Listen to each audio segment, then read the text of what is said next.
आज हम एक ऐसी बीमारी के बारे में बात करने जा रहे हैं जो आजकल ना एक साइलेंट किलर बन चुकी है, और वो है डायबिटीज। तो चलिए आज इसमें थोड़ा गहराई से उतरते हैं और समझते हैं कि ये खामोश महामारी आखिर है क्या। पता है, ये कोई बड़ा चढ़ाकर कही गई बात नहीं है। ये एक कड़वी सच्चाई है। जिस तेजी से हमारी लाइफस्टाइल और खाने पीने की आदतें बदली हैं ना, उसकी वजह से भारत इस बीमारी का एक ग्लोबल हॉटस्पॉट बन गया है। और ये दिखाता है कि सिचुएशन कितनी गंभीर है। अब जरा इस आंकड़े को देखिए, 50 से 60%। इसका मतलब पता है क्या है? इसका मतलब यह है कि हमारे देश की आधी से ज्यादा आबादी या तो इस बीमारी से जूझ रही है या फिर बिल्कुल इसकी दहलीज पर खड़ी है। तो चलिए सबसे पहले यह समझते हैं कि डायबिटीज को सिर्फ एक बीमारी कहना काफी नहीं है। ये कैसे एक राष्ट्रीय महामारी, एक नेशनल एपिडेमिक का रूप ले चुकी है। ये बात ना हालात की गंभीरता को और साफ कर देती है। सोचिए, कैंसर और दिल की बीमारियों जैसी बड़ी बीमारियों के बाद टाइप 2 डायबिटीज आज हमारे देश का सबसे तेजी से बढ़ता हुआ हेल्थ क्राइसिस है। ये सिर्फ एक बीमारी नहीं, ये पूरे हेल्थ केयर सिस्टम पर एक बहुत बड़ा बोझ है। अच्छा, तो अब सवाल ये उठता है कि ये दुश्मन, ये डायबिटीज आखिर है क्या भला?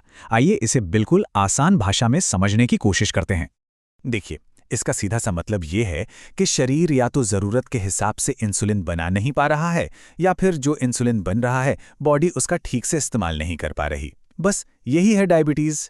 वैसे तो डायबिटीज़ के दो मेन टाइप्स हैं, लेकिन आज हमारा पूरा फोकस टाइप 2 डायबिटीज़ पर रहेगा, क्योंकि यही सबसे कॉमन है और सीधे सीधे हमारी लाइफस्टाइल से जुड़ी हुई है। तो अब हम आते हैं इस पूरे विश्लेषण के सबसे ज़रूरी हिस्से पर कि आखिर ये बीमारी शरीर में धीरे धीरे अपना घर बनाती कैसे है। इसका सफ़र समझना ही इससे बचने का पहला और सबसे ज़रूरी कदम है। तो सबसे बड़ी और ज़रूरी बात जो हमें समझनी है वो ये है कि डायबिटीज़ कोई एक रात में होने वाली चीज़ नहीं है। ये एक बहुत धीमी प्रक्रिया है जो सालों साल चलती है।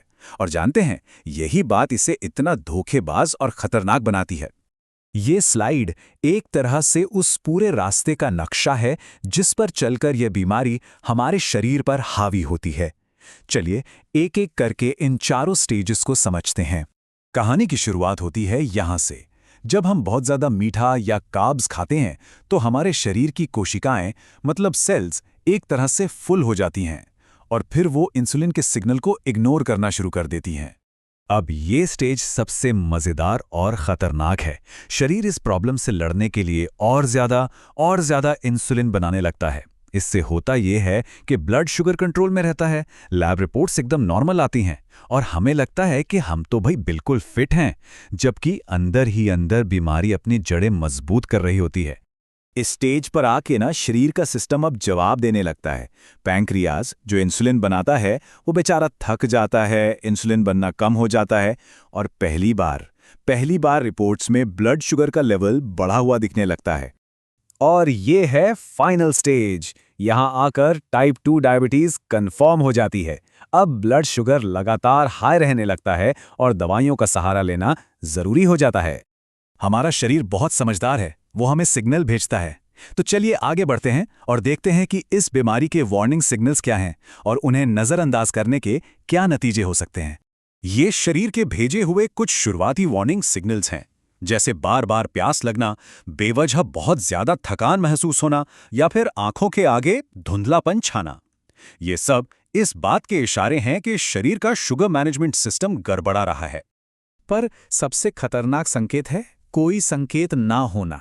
जी हाँ, यही इस बीमारी का सबसे खामोश और डरावना पहलू है। कई बार शुरुआती लक्षण दिखते ही नहीं हैं और जब तक पता चलता है तब तक शरीर में अंदरूनी नुकसान होना शुरू हो चुका होता है। अगर इस पर ध्यान ना दिया जाए तो डायबिटीज सिर्फ शुगर की बीमारी नहीं रह जाती।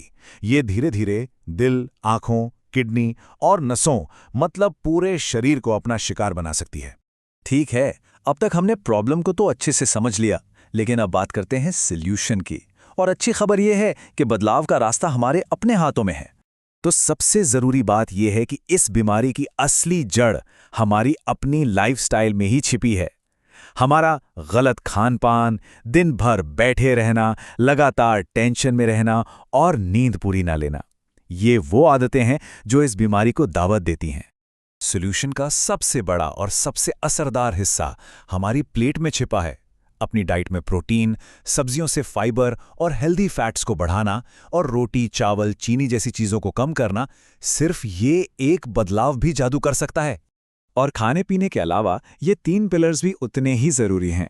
रोज़ाना थोड़ी बहुत एक्सरसाइज, रात में 7 से 8 घंटे की गहरी नींद और स्ट्रेस को मैनेज करना, ये सब मिलकर ही एक मजबूत सुरक्षा कवच बनाते हैं।